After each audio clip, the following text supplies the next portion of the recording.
안녕하십니까? 벌써 5월이네요. 그리고 우리의 진도는 1단원을 마치고 이제 2단원으로 들어갑니다. 자, 2단원 자연환경과 인간생활에 대해서 할게요. 자, 이 단원의 처음 이제 지형인데요. 그래서 이 시간은 우리나라 한반도의 지형이 어떻게 생겼는지, 그리고 이 지형을 만든 지각 변동은 어떠했는지, 그리고 이 지형을 구성하고 있는 암석에는 어떤 특성이 있고 어떤 종류가 있는지에 대해서 이 시간에 배우도록 하겠습니다. 뭐 좀 쉽진 않아 보이죠? 자, 그러면 먼저 암석에 대해서 볼게요. 자, 암석은 크게 변성암과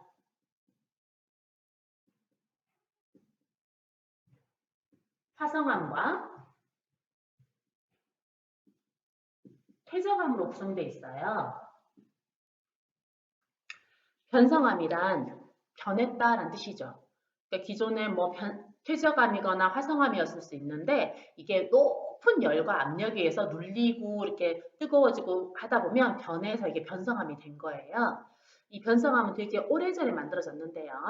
오래전이라 하면 시원생대라고 합니다. 우리 지질시대 혹시 구분하는 거 아세요?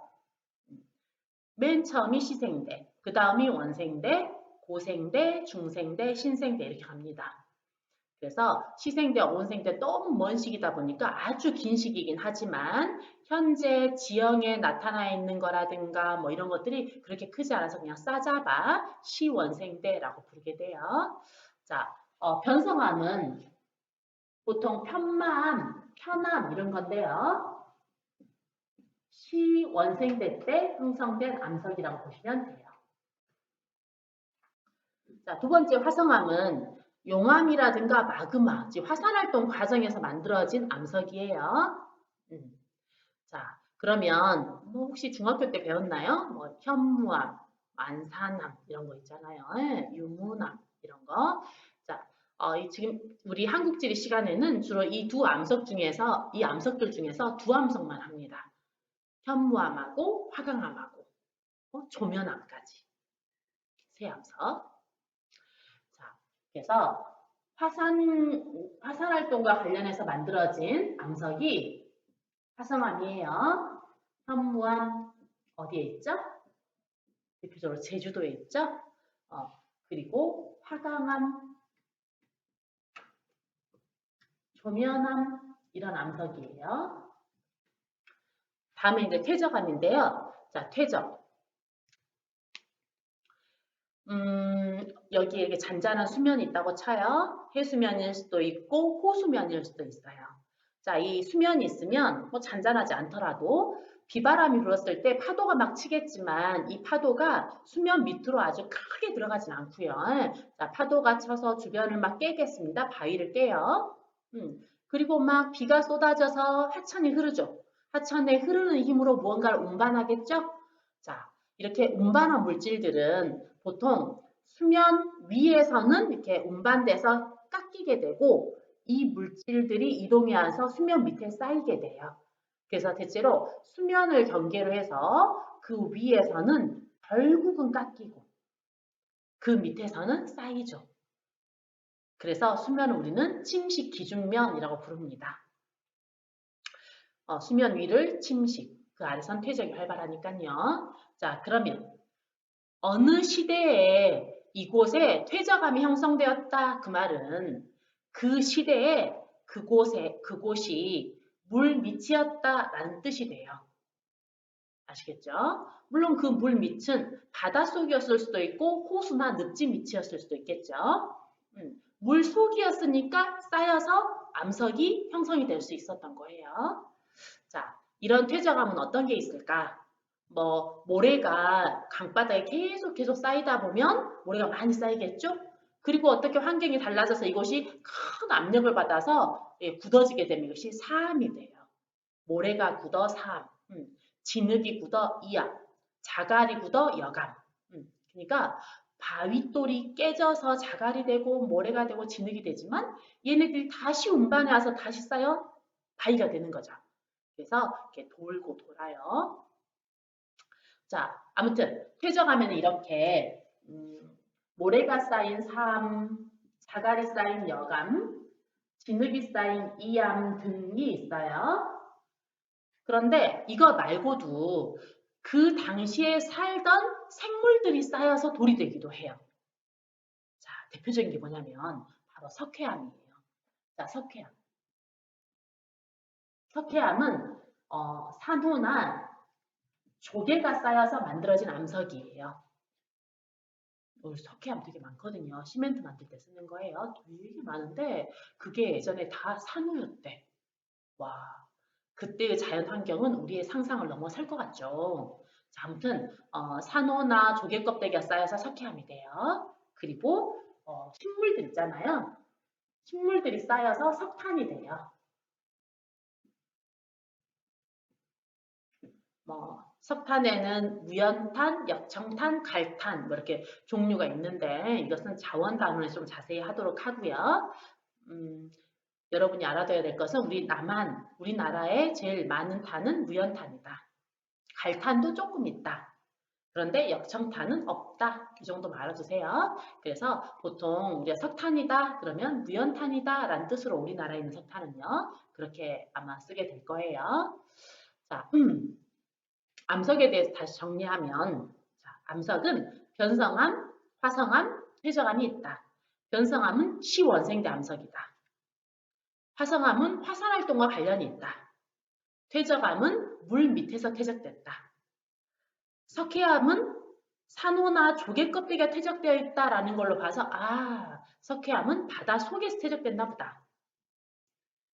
석탄, 무연탄은 식물들이 쌓였다는 것으로 봐서 육지, 호수나 늪지 같은 육지에서 형성됐나 보다 라는 거 알 수 있죠? 그래서 석회석을 바다 해자, 해성층이라고 해요. 바다에서 형성됐다고. 반면 석탄은 아마도 육성층, 육지에서 형성되었다라고 보는 게 맞을 겁니다. 아시겠죠? 자, 교과서 64쪽 중간쯤에 자료 1번 한반도의 지체 구조가 있죠? 자, 암석에 대해서 했으니까 이제 우리나라를 구성하고 있는 암석에 대해서 좀 더 자세히 해볼게요. 자, 한반도의 지체 구조 선생님이 대충 그려볼게요.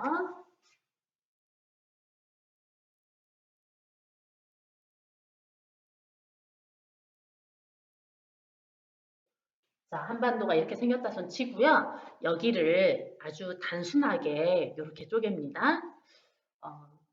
지체 구조는 당연히 한반도에 있는 암석은요 되게 다양해요. 예를 들면 우리 운동장에 있는 암석도 단 하나의 암석으로 구성되어 있지 않을 수 있죠. 여러 암석이 섞어져 있을 수도 있어요. 근데 이 지체 구조는 이렇게 그 지역의 암석의 주를 이루는 암석이 무엇이고 혹은 뭐 단층이라든가 이런 거 있잖아요. 그래서 단층이나 암석의 구성으로 봤을 때 이렇게 동질하다고 여길 만한 덩치들을 이렇게 따로따로 딱 묶어서 이렇게 지체 구조를 그려내는 거예요. 자, 그랬을 때 우리는 크게 여기 그 두만강 있는 곳을 두만지게, 여기 아래를 길주명천지게, 그 다음에 평북계마지게, 평남지향사, 경기지게, 옥천지향사, 영남지게, 경상군지 이렇게 쪼갤 수 있어요. 우리 교과서에는 평북 개마지게, 그 다음에 평남 군지라고 돼 있죠. 자, 평남 지향사라고도 해요. 수능 완성 교재에는 아마 평남 지향사라고 돼 있을 거예요. 자, 경기지게, 옥천 지향사라고 쓰임 말했는데 우리 교과서는 옥천 습곡대라고 돼 있죠. 그 다음에 영남지게, 그 다음에 경상군지 이렇게 있는데요. 이걸 우리가 알기 쉽게 한번 외워볼게요. 자, 맨 위에 있는 두만지게, 길주명천지게. 자, 지게라는 말은 땅 덩어리란 뜻이에요. 자, 두만지게랑 길주명천지게는 쌤이 좀 빼놓겠습니다. 얘는 좀 빼놓고요. 그 다음부터 평북계마지게, 평남지향사, 경기지게, 옥천지향사, 영남지게, 경상군지인데요. 앞에 있는 이름 수식어 빼고 뒤에 있는 것만 한번 가볼게요. 지게, 지향사, 지게, 지향사, 지게, 분지. 외울 수 있겠어요? 지게, 지향사, 지게, 지향사, 지게, 분지. 지게, 지향사, 지게, 지향사, 지게, 분지. 외울 수 있죠? 자, 그러면 지게가 3개, 지향사가 2개, 분지가 1개라는 거 알 수 있죠. 지게지향사, 지게지향사, 지게분지를 지게, 지향사, 분지로 나눌 수 있는데요. 자, 지게는 다 시원세인데 변성암이 주를 이루는 땅덩어리고요. 지향사는 지향사라는 자체가 굉장히 두꺼운 퇴적층이란 뜻이에요. 퇴적. 자, 지향사는 고생대, 석회석과 무연탄이 많이 매장되어 있는 곳이에요. 분지는 중생대로 중생대 하면 역시 공룡이죠. 자, 공룡 화석이 나타나는 곳이죠. 그리고 쌤이 처음에 띠났던 두만지게랑 길주명천지게 조그만한 거 있잖아요. 그 조그만한 그 둘이는 신생대, 갈탄이 매장되어 있는 곳이에요.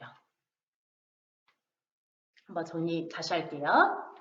자, 우리나라 지체구조는 크게 위에서부터 큼직큼직하게 있죠. 서해안 봐요. 그래서 쑥쑥 들어가게 이렇게 큼직큼직하게 처음에. 자, 그래서 거의 북한은 구덩이로 돼 있잖아요. 저 위에 쬐끄만 두만지게랑 길주명천지게를 떼고 나면 남한은 좀 더 작게 잘라져 있죠. 보세요. 지게, 지향사, 지게, 지향사, 지게, 분지. 지게, 지향사, 지게, 지향사, 지게, 분지. 지게, 지향사, 분지 이렇게 쓴 다음 오래된 순서부터 시원생대, 고생대, 중생대 이렇게 적으면 돼요. 쉽죠? 그리고 맨 아래에다가 처음에 띠나다 쬐끄만한 거 신생대, 시원생대, 고생대, 중생대, 신생대 이렇게 오래된 순서에서부터 최근으로 오는 순서로 이렇게 지질시대를 써주면 돼. 이렇게. 자, 시원생대는 당연히 변성암이고 그리고 지향사는 원래 퇴적층이란 뜻이니까 퇴적과 관련된 석회석과 무연탄 고생대고요. 그리고 맨 아래 중생대는 역시 공룡이지 공룡화석. 그리고 신생대는 석탄은 석탄인데 너무 최근에 만들어져서 탄화도가 좀 낮은 갈탄. 요렇게 이런 게 주로 매장돼 있고 주 암석을 이루고 있어요. 외울 수 있겠나요? 할 수 있겠죠? 지향사, 시원생대, 변성암. 스토리. 지게, 시원생대, 변성암. 지향사, 고생대, 석회석과 무연탄. 분지, 중생대, 공룡, 화석. 두만지게와 길주명천지게, 신생대. 주로 갈탄. 됐죠? 자, 이제 35쪽. 한반도의 지형 형성에 대해서 할게요. 이건 주로 지각 변동과 연결시켜서 한반도의 지형 형성 과정을 살펴볼 건데요. 그 지형을 만드는 힘을 크게 2가지로 나눠서 말할 수 있어요.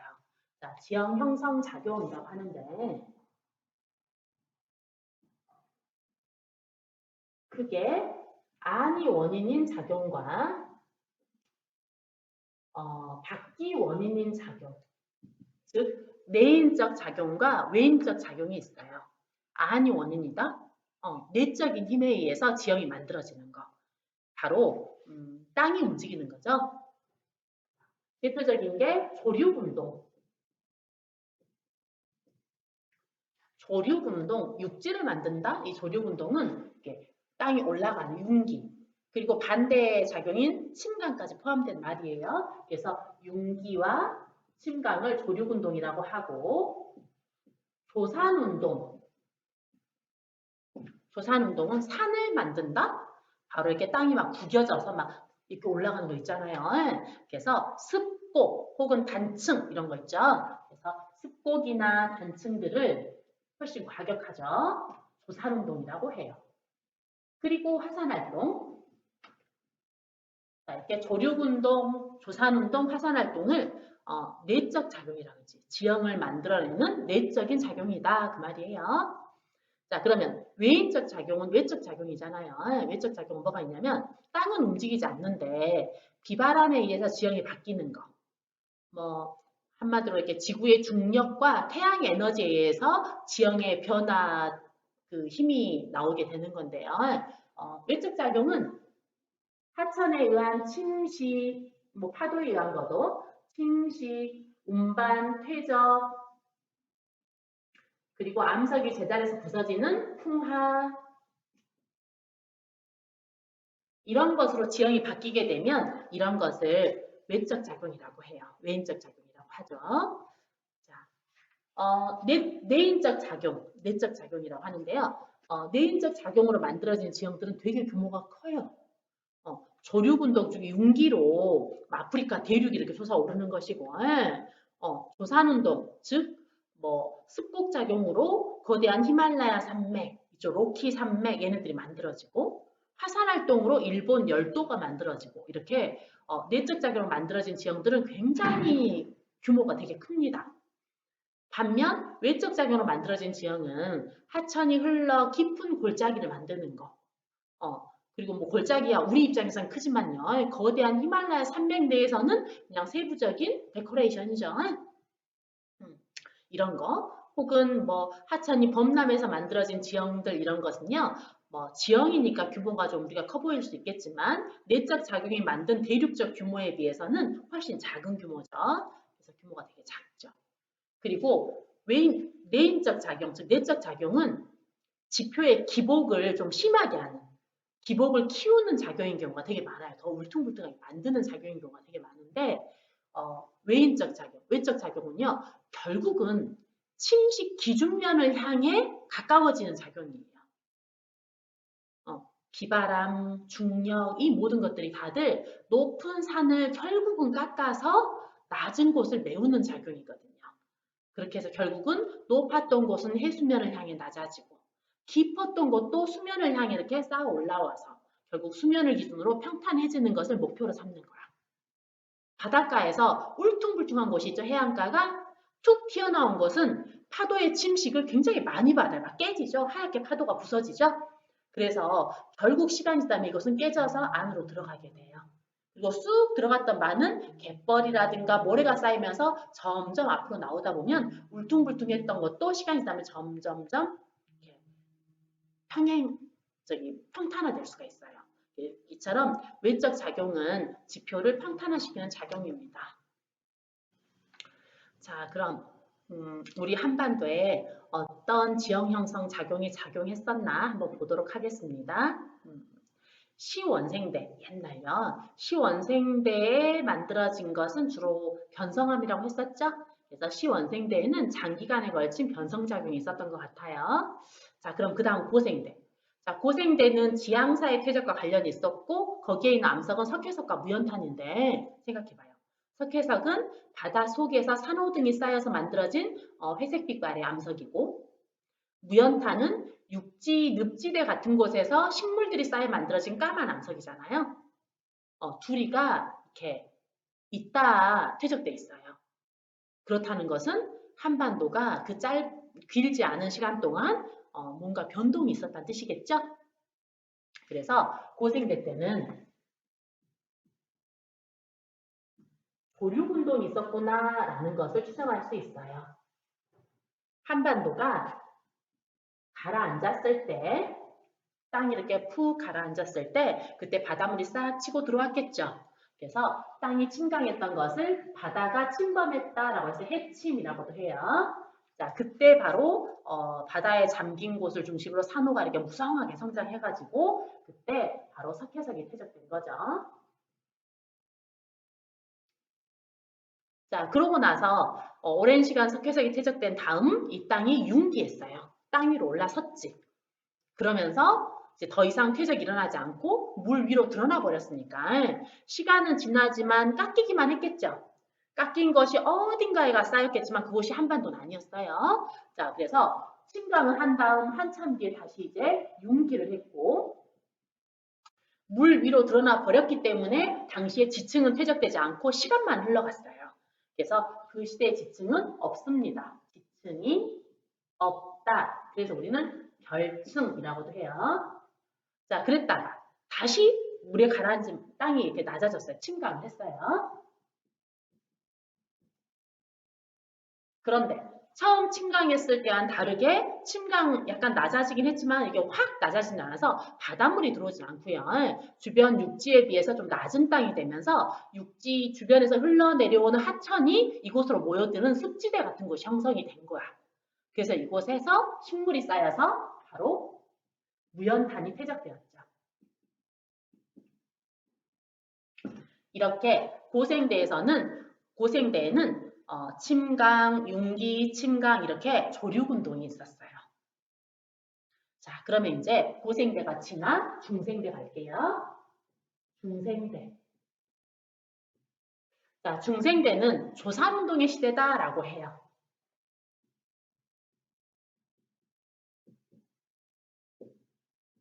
그리고 조산운동이 일어나게 되면 의뢰 화산활동도 많이 병행되는 경우가 되게 많은데요. 중생대는 조산운동과 화산활동이 되게 활발했을 것으로 추정을 하고 있어요. 네, 선생님이 화산활동을 지워버릴게요.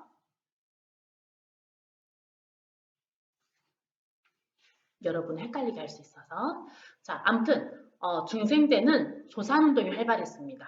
즉 습곡과 단층, 지각 변동이 너무너무 심했어요. 우리나라라든지 전 세계에 중생대 때 공룡들이 굉장히 많이 살고 있었는데 이렇게 번성했던 공룡들이 왜 상당히 짧은 시간 내에 갑자기 거의 멸종되어 버렸나에 대해서 의견이 되게 분분하잖아요. 뭐 갑작스럽게 독초들이 이렇게 번성을 하면서 초식 공룡이 먼저 죽고 그에 따라 육식 공룡도 먹이가 없어서 죽게 되었다라는 설도 있고 그렇지만 가장 좀 많이 이야기됐던 설이 운석의 충돌설이 있었어요. 거대한 운석이 지구에 충돌하면서 이 엄청난 충격으로 인해서 곳곳에서 화산 폭발이 일어나고 그에 따라 처음에 지구 온도는 뜨거워졌겠지만 화산에서 배출된 화산재들이 대기에 쌓여서 햇빛을 차단하다 보니까 갑작스럽게 지구의 온도가 뚝 떨어지면서 빙하기로 들어가다 보니까 덩치 큰 공룡들은 이러한 급격한 기후변화에 적응하지 못하고 멸종하게 되었다. 뭐 이렇게도 하잖아요. 자, 그런데 이유가 어떻게 되는지 저도 사실 잘 몰라요. 근데 확실한 건 전 세계에 중생대 그 중반 이때에 엄청 화산 활동이 활발했다는 건 확실해요. 우리나라에서도 지질시대 내내 전 지질시대를 걸쳐서 중생대에 가장 심한 화산 활동이 있었어요. 화산 활동이라는 말 안 쓰려고 했는데 가장 심한 지각 운동이 있었어요. 알겠죠? 가장 심한 지각 변동이 있었어요. 자, 그래서 보면요. 중생대 지각 변동을 크게 세 부분으로 나눌 수 있어. 초기, 중기, 말기 이런 식으로. 자, 중생대 초에 북부지방을 중심으로 송림 변동이라는 지각 변동이 일어나게 돼요. 그리고 중생대 중에, 중기에 어마무시한 규모의 대보 조산 운동이라는 게 일어나게 돼요.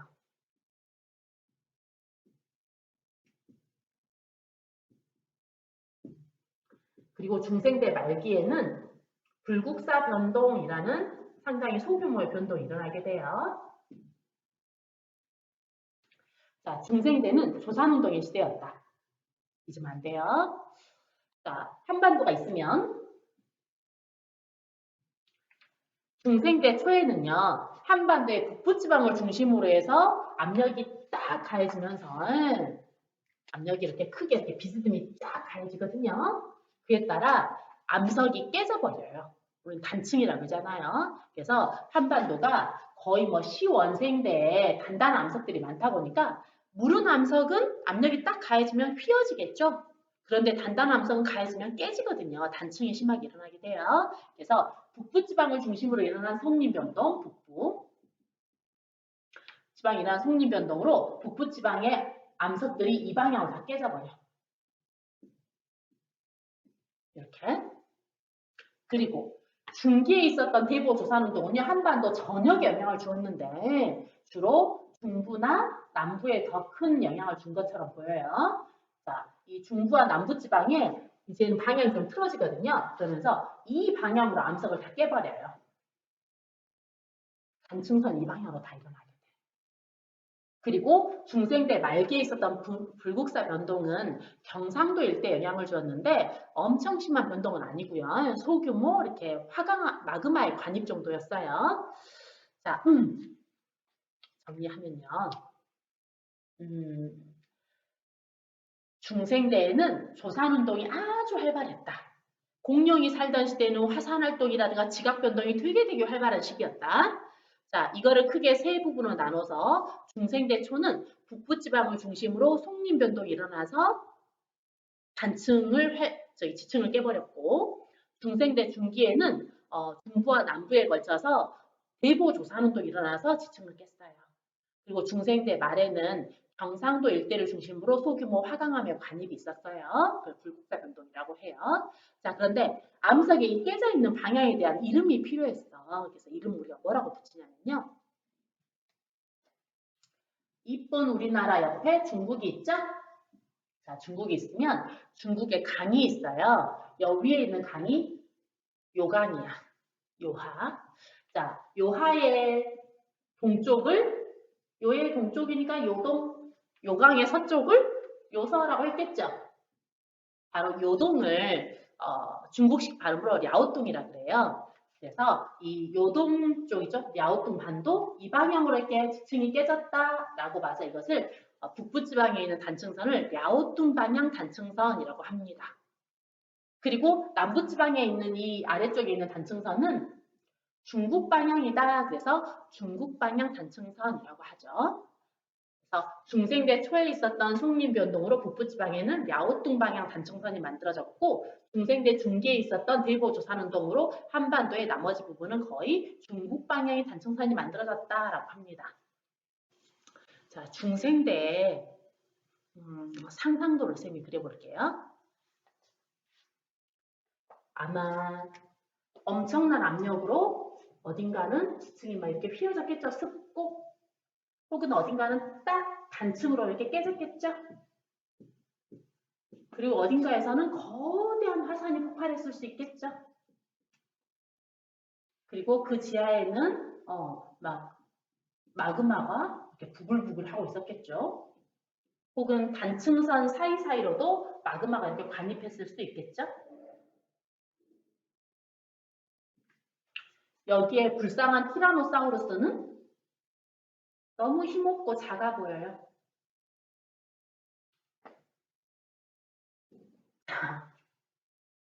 보이죠? 티라노사우루스. 자, 중생대는 거대한 지각변동이 시대였으니까 아마 지형이 장난 아니었을 거야. 어쩌면 화산도 백두산에 10배 되는 화산도 있었을 수 있어요. 진짜로. 그런데 중생대란 세월이 되게 오래전이잖아요. 그러다 보니까 이 지각변동이 끝나고 나서 이제 한반도가 조용해지니까 이제 그때부터는 외인적 작용에 의해서 높은 산이 막 깎였겠죠. 그 다음에 낮은 데가 메워졌겠죠? 자, 중생대 지각변동의 결과 한반도는 이렇게 울퉁불퉁해졌지만 그 뒤에 중생대 말 신생대로 거쳐오면서 높은 산은 깎여요.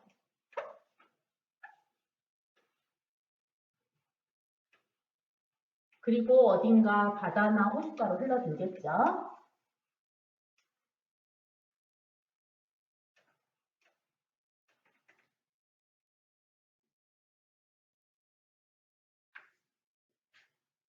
그렇게 해서 중생대에 있었던 지형은 거의 남아있지 않아요. 그러니까 우리가 중생대에 지각변동이 있었다. 백두산에 10배 되는 크기의 화산이 있었다. 라는 것을 어떻게 할까요? 지형이 남아있지 않은데. 여기에는 이 마그마의 존재. 지금 여기에 드러나 있죠? 저는 여기 서서 뛰어다니고요. 그리고 땅 속에 있는 단층선. 그리고 습곡의 이 형태들.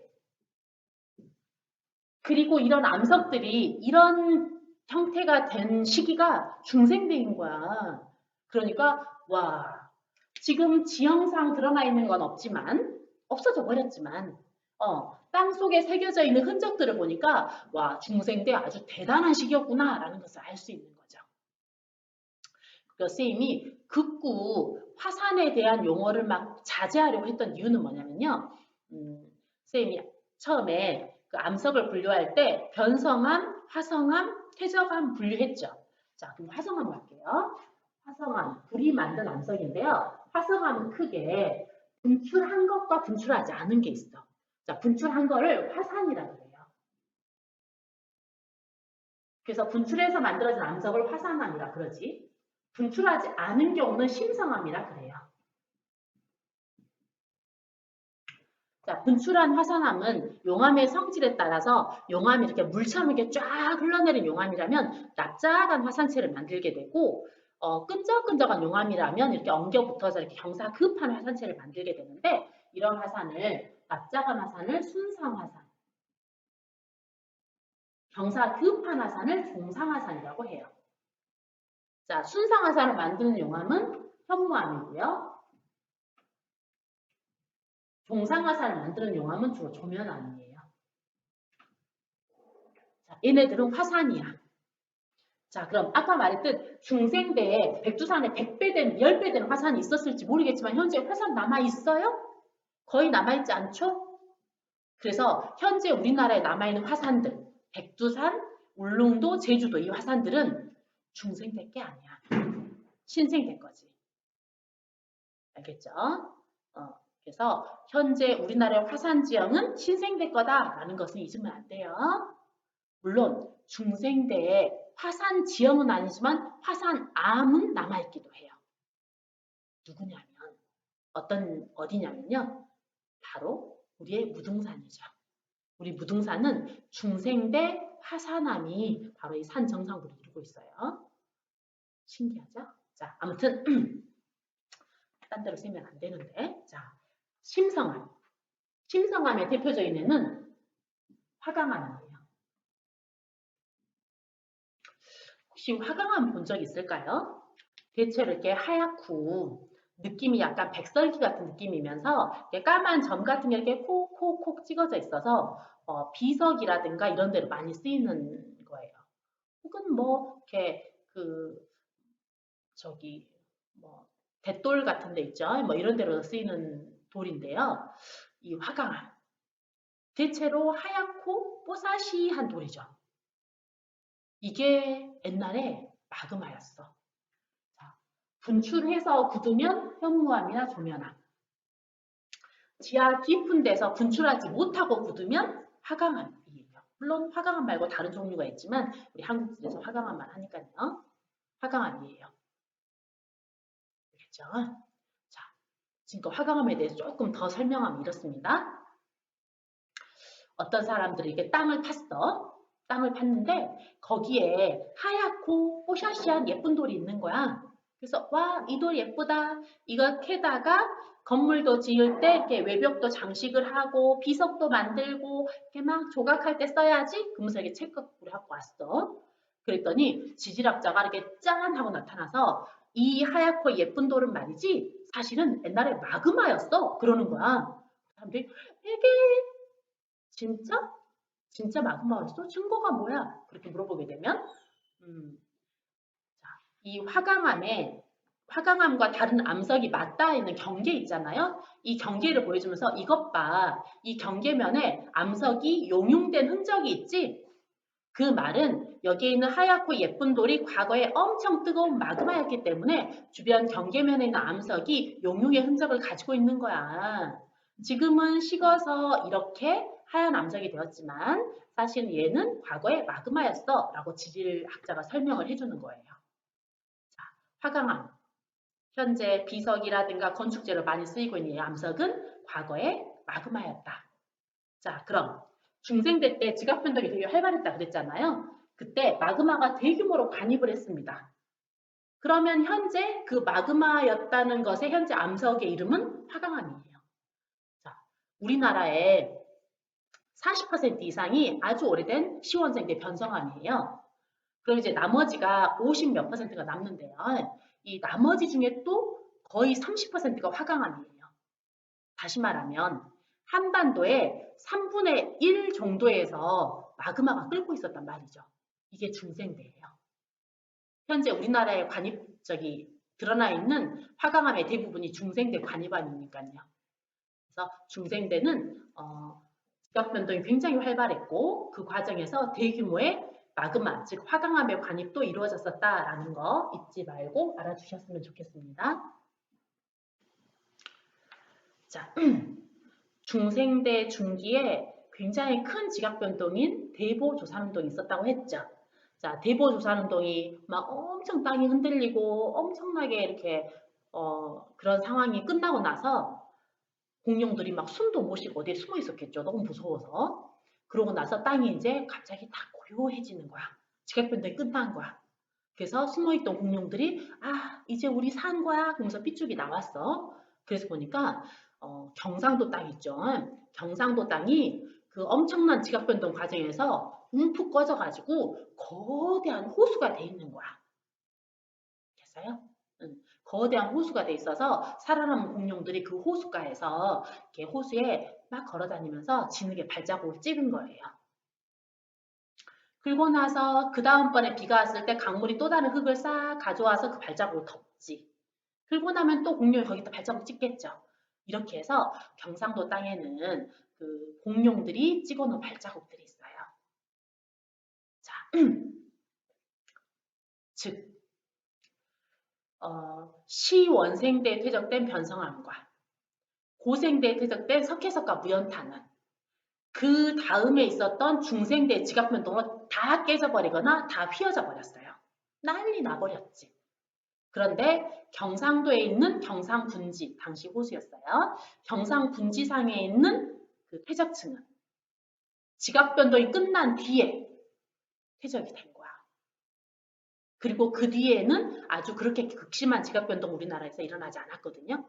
따라서 경상분지에 형성된 지층은 원래 지층은 퇴적될 때는 수평으로 퇴적되거든요.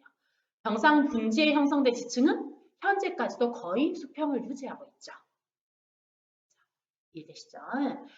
그러니까 우리나라는 중생대 이전 지층은 거의 휘어지거나 깨지고 굉장히 복잡한데 중생대 중기 이후 특별히 경상분지에 있는 퇴적층은 수평층을 이루고 있다는 거 알아두세요. 이제 신생대 들어가겠습니다. 신생대는 크게 3기와 4기로 나뉘어요. 그럼 의문이 들죠. 1기와 2기는 어디 갔어요? 이렇게 어떻게 된 거냐면 옛날에 그 생물학자들이 막 지층에서 생물의 화석을 막 찾아내잖아요. 그러면서 생물의 화석이 이렇게 딱 달라지는 거. 생물이 이렇게 변했잖아. 달라졌잖아. 이렇게 바뀌었잖아. 이런 하는 시기가 있잖아요. 그 시기에 따라서 크게 1기, 2기, 3기, 4기 이렇게 분류를 했어. 그랬는데 연구가 진행되면 진행될수록 1기라고 불렀던 시기가 사실은 아주 오래전이어서 그렇지 엄청나게 긴 세월이었고 그것도 다 보다 보니까 굉장히 또 다른 세분화될 만한 것들이 나오는 거야. 연구를 하니까. 그래서 1기라는 말은 지금은 고생대라는 말로 바뀌었고 2기는 중생대로 바뀌었고 그리고 3기와 4기는 가까워서 화석이 많아가지고 우리가 3기, 4기로 나눴던 거예요. 사실은 굉장히 짧은 시기인 지금 신생대였던 거예요. 그래서 1기라는 말은 고생대, 2기라는 말은 중생대, 3기와 4기는 둘 다 신생대여서 그냥 신생대 3기, 신생대 4기 이렇게 부르는 거예요. 자, 신생대는 3기와 4기가 있습니다. 자, 신생대. 자, 신생대 3기가 먼저죠. 그때 우리나라에는 경동성 요곡 운동이 일어나요.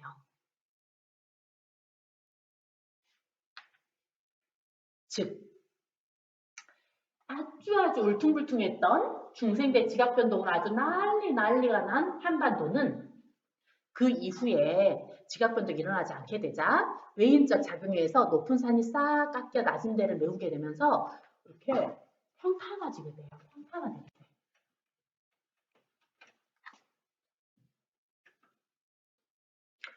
지하에 있는 암석은 어땠던 간에 신생대의 시작은 평탄화부터 시작해. 즉 한반도가 가상으로 쌤이 그릴게 그냥 상상력이야 이거는 한반도가 이렇게 넙떡하면서 대체로 평탄해. 흙에 이렇게 두껍게 쌓여 있어요. 평탄해져 가지고. 근데 그 흙을 들춰보면 그 아래에 있는 돌멩이에는 막 금이 가 있겠죠. 북부지방은 야오등 방향으로 중부와 남부지방은 중국 방향으로 막 금이 가 있겠죠. 그렇지만 전반적으로 금은 가 있지만 위에는 지금 이렇게 평탄한 이런 형태야. 이런 상태에서 신생대 3기 때 바로 이 동해가 갈라지기 시작해요. 그 일본과 우리나라가 서로 벌어지기 시작하는데요. 그러는 과정에서 우리나라의 압력이 빡 가해지는 거예요. 동쪽에. 압력이 빡 가해지니까 이 넓적했던 지형들이 쭉 날씬해지면서 이렇게 동쪽을 중심으로 이렇게 꾸겨진 거지. 이런 식으로. 이것을 기울 경자에 움직일 동자, 기울어지게 움직였다 해서 경동성 요곡 운동이라고 해요. 제3기, 신생대 3기, 신생대가 딱 되고 나서 바로 경동성 요곡 운동이 일어나게 되는데, 우리 경동성 요곡 운동을 다른 말로는 비대칭 융기 운동이라고 해요.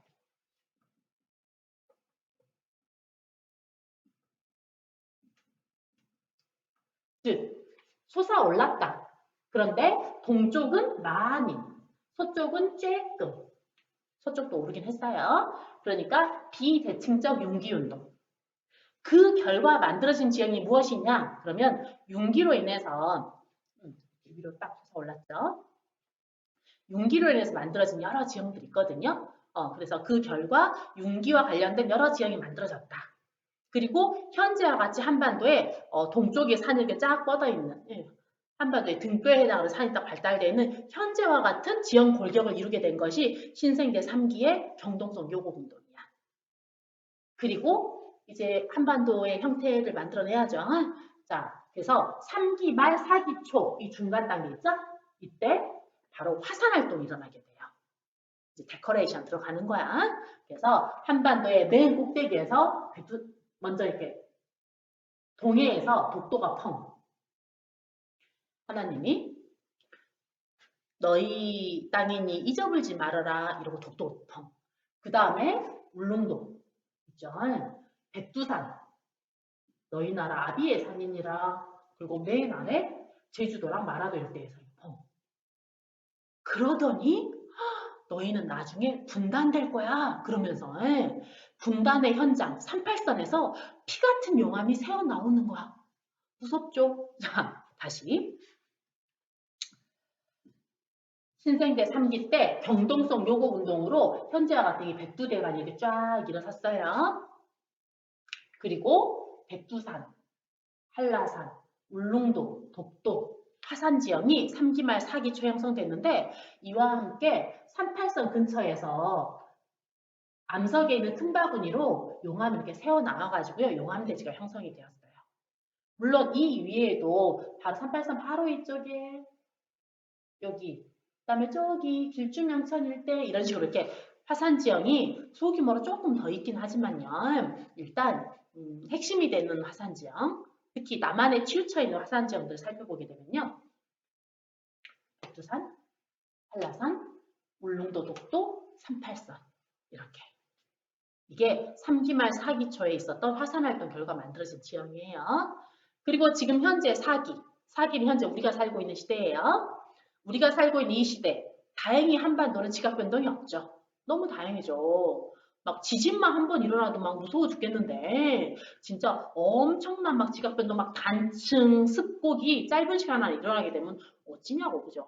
너무 힘들 텐데 한반도는 축복을 받은 땅인 것 같아요. 자, 신생대 4기 현재 땅의 지각 변동은 거의 일어나지 않고 있어요.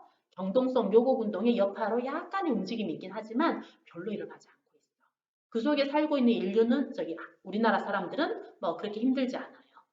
단지 전 세계적으로 진행되는 그 기후변화 있죠? 기후변화 영향을 함께 받고 있어요.